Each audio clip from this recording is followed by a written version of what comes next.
So this is the next topic of OS, swapping. So swapping is a technique in which जिसमें हम लोग एक process को main memory से secondary memory में शफल कर सकते हैं या फिर सेकेंडरी मेमोरी से मेन मेमोरी में शफल कर सकते हैं ताकि सीपीयू के थ्रू वो इजीली एग्जीक्यूट हो सके। हमें ये प्रोसेस कंटिन्यू करते टाइम एक चीज़ का बहुत ध्यान रखना है कि जो प्रोसेस है वो सीपीयू के थ्रू तभी एग्जीक्यूट हो सकता है जब वो सिर्फ मेन मेमोरी में प्रेजेंट हो। अगर तो वो सेकेंडरी मेमोरी में रिसाइड कर रहा है तो it is impossible for the CPU to find amongst all the programs and select that particular process. तो उसे एग्जीक्यूट करना सीपीयू के लिए बहुत मुश्किल हो जाता है जो कि सेकेंडरी मेमोरी में प्रेजेंट है। इसलिए हमें चाहिए कि हम सेकेंडरी मेमोरी से मेन मेमोरी में वो प्रोसेस ला पाएँ ताकि सीपीयू से इजीली एग्जीक्यूट कर सके, राइट। सो एक बहुत बड़ा एडवांटेज है स्वैपिंग का, दैट इज स्वैपिंग जो है वो डिग्री ऑफ मल्टी प्रोग्रामिंग को इंक्रीज करती है। वो कैसे? अब अगर हम लोग जब स्वैपिंग करते हैं तो हम मेन मेमोरी से सेकेंडरी मेमोरी में कुछ प्रोसेस को शफल करेंगे, कुछ प्रोसेस को सेकेंडरी मेमोरी से मेन मेमोरी में शफल करेंगे। तो इस टाइम के बीच सीपीयू हमेशा बिजी रहेगा, वो कभी आइडल नहीं होगा, उसके पास कोई ना कोई प्रोसेस होगा टू एग्जीक्यूट। तो सीपीयू को आइडल ना करना इज सीपीयू यूटिलाइजेशन, और इसकी यूटिलाइजेशन को इंक्रीज करता है swapping by keeping the CPU busy with one और अनदर प्रोसेसेस।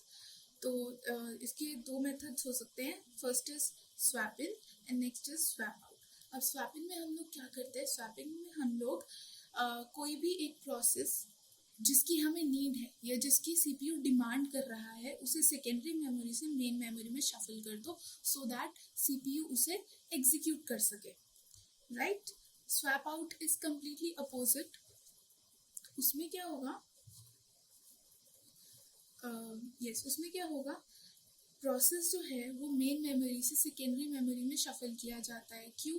जब मान लो कोई एक प्रोसेस है, उसकी जो एग्जीक्यूशन है वो ख़त्म हो चुकी है, तो why to keep it in main memory जब उसकी कोई नीड ही नहीं है।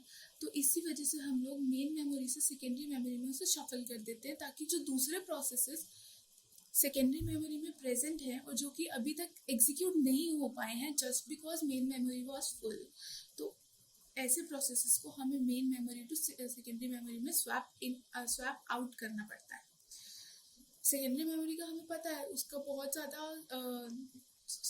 स्टोरेज बहुत ज़्यादा लार्ज है, तो हम जितने चाहें प्रोसेसेस उसमें डाल सकते हैं, right. So see this diagram. For example, अगर हमारे पास मेन मेमोरी में P1 P2 है एंड सेकेंडरी मेमोरी में P3 एंड P4 है, तो इससे क्या होगा? मान लो जस्ट फॉर एग्जाम्पल सीपीयू को रिक्वायरमेंट है P3 की, बट P3 कहाँ पे प्रेजेंट है? P3 तो प्रेजेंट है सेकेंडरी मेमोरी में। तो अब हमें क्या करना पड़ेगा? P3 को हमें स्वैप इन करना पड़ेगा मेन मेमोरी में ताकि सीपीयू ने जो डिमांड की है P3 की वो पूरी हो सके और सीपीयू उसे एग्जीक्यूट कर सके। अब ऐसे ही हम अगर स्वैप आउट का एग्जांपल लें तो मान लो P1 ने अपनी एग्जीक्यूशन पूरी कर ली, तो अब उसका कोई पॉइंट नहीं बनता मेन मेमोरी में रिसाइड करने का। तो अब हम उसे क्या करेंगे? हम उसे स्वैप आउट कर देंगे सेकेंडरी मेमोरी में ताकि सेकेंडरी मेमोरी में जो और अनएग्जीक्यूटेड प्रोसेसेस पड़े हैं वो अपना एग्जीक्यूशन कंप्लीट कर सकें, right. So the applications of swapping are, first is the round robin algorithm. इसमें क्या होता है कि कोई भी एक प्रोसेस एक फिक्स्ड क्वांटम टाइम के लिए एग्जीक्यूट होता है। सपोज P1 है तो वो 4 सेकेंड्स के लिए एग्जीक्यूट होकर उसका एग्जीक्यूशन टाइम खत्म हो गया और वो एग्जीक्यूट हो चुका है कम्प्लीटली, तब उसका कोई मतलब नहीं बनता मेन मेमोरी में रिसाइड करने का, तो उसे हम लोग स्वैप आउट कर सकते हैं सेकेंडरी मेमोरी में, right. Next is priority scheduling algorithm. इसमें क्या होता है? सपोज एक P1 प्रोसेस है मेन मेमोरी में और एक P2 प्रोसेस है सेकेंडरी मेमोरी में, और P1 प्रोसेस की प्रायोरिटी कम है P2 प्रोसेस से। अब उस केस में क्या होगा? प्रायोरिटी शेड्यूलिंग एल्गोरिथम क्या कहते हैं? जिसकी भी हाईएस्ट प्रायोरिटी है that has the right to execute it first. तो अब हम क्या करेंगे? P2 सेकेंडरी मेमोरी से स्वैपिंग करेंगे मेन मेमोरी में सो दैट P2 पहले एग्जीक्यूट हो जाए क्योंकि उसकी प्रायोरिटी ज़्यादा है, right?